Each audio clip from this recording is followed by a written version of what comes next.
कौन कहे आज जो आसी पुरातन शिल्पनगरी चौद्वार को बुलिले केमती लगे कौन अच्छे विकास हबार देखु कटक चौद्वार रे जो सब इंडस्ट्रियल इस्टेट अच्छी एवं एमएसएमई पार्क अच्छी सेटा सब आम बुलिकी परिदर्शन करुचु। ये आमर इडकोर एमडी अच्छा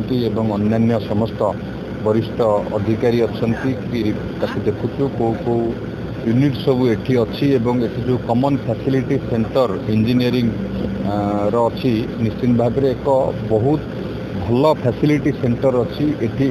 स्टार्टअप को प्रोत्साहित करहब एवं नुआ नुआ एमएसएमई माने तांकु भी मध्य कोभली भाव में सुविधा सुजोग दि जाउची। निश्चित भाव में खाली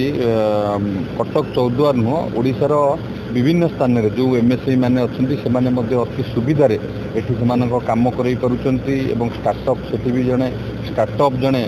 ईवी व्हीकल भी सेठी करूचंती आपण माने समस्त देखिथिबे एवं विभिन्न इंडस्ट्री एबे आमे जोटी अच्छी ये गोटे प्लास्टिक इंडस्ट्री प्लास्टिक बॉटल ठारू आरंभ करी विभिन्न प्रकार प्लास्टिक रो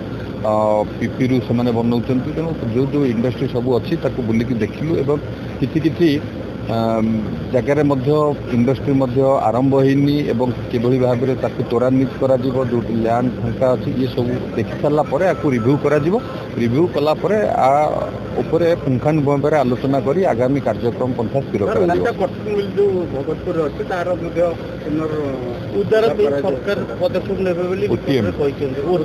ओसीएम देखु जो जो शिल्प सब विगत दिन में बंद हो पड़ा आपड़ देखिए गत किछि दिन तले बरगढ़ रे एक सिक इंडस्ट्री की आम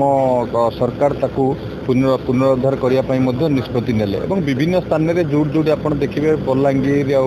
बड़म्बारे जो चीनी कल था भी निष्पत्ति नि आमर सारला स्पिनिंग मिल जो था भी निष्पत्ति नि 6टी टेक्सटाइल अपारेल फुटवेयर पार्क निकट में 3-4 दिन तले माननीय मुख्यमंत्री घोषणा कला से मध्य कटक अच्छी एवं शिल्प क्षेत्र में आपड़ जदि देखिए ओडिशा आगू को बढ़ुची ओडिशा रे जो संभावना अच्छी ताकू किभली भाव में आहुरी व्यापक करा माननीय मुख्यमंत्री दूरदृष्टि संपन्न नेतृत्व में आम विभाग ता उपरे काम करुच्ची एवं निश्चित भाव में कटक जिले में जदि देखिए एक व्यापक सुजोग सृष्टि होची निश्चित भाव में जिलार युवक मानक पई हो